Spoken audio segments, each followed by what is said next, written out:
The state calls witnesses Comrade Khamyuk of the Belarusian Nuclear Institute, Comrade Legasov of the Kurchatov Institute of Atomic Energy, and Comrade Boris Shcherbyna, Deputy Chairman of the Council of Ministers and Head of the Bureau for Fuel and Energy.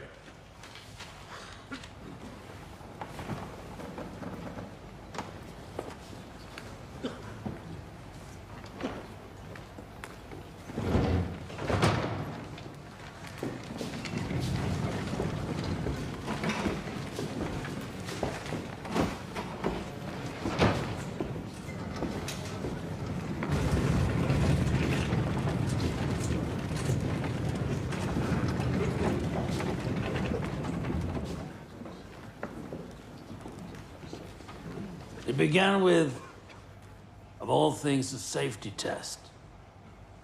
Why was there need for a safety test at all? Reactor number 4 was not new when the accident occurred. In fact, it went into operation on December 20th, 1983. And 11 days later, on the last day of the year, plant director Viktor Bryukhanov signed this document, certifying the completion of the construction of the reactor.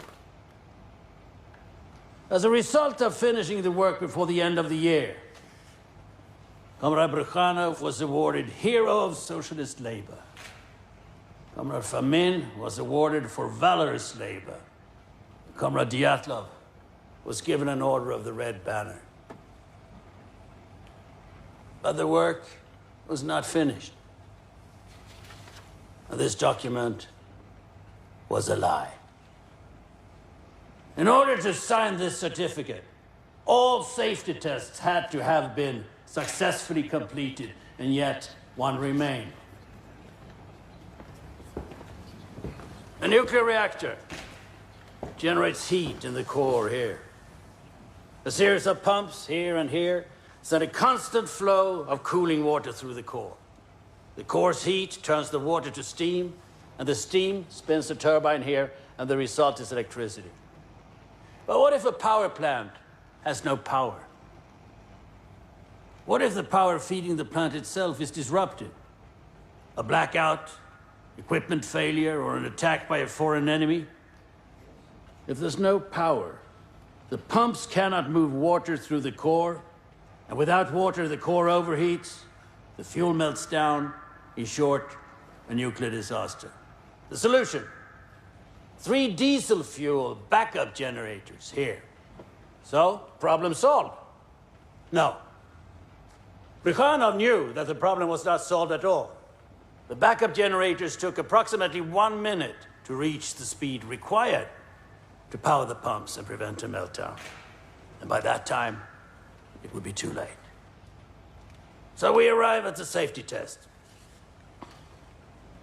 The theory was this: if the facility lost power, the turbine which had been spinning would take some time to slow down and stop. What if you could take the electricity it was still generating and transfer it to the pumps? What if the dying turbine could keep the pumps working long enough to bridge the 60-second gap until the generators came on?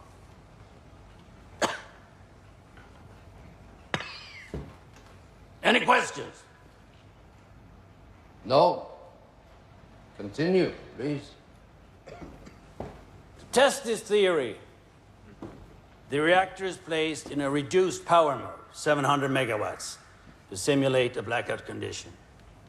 Then the turbines are turned off, and as they slowly spin down, their electrical output is measured to see if it's enough to power the pumps. The science is strong, but a test is only as good as the men carrying it out. And the first time they tried, they failed. The second time they tried, they failed. The third time they tried, they failed. And the fourth time they tried was April 26, 1986.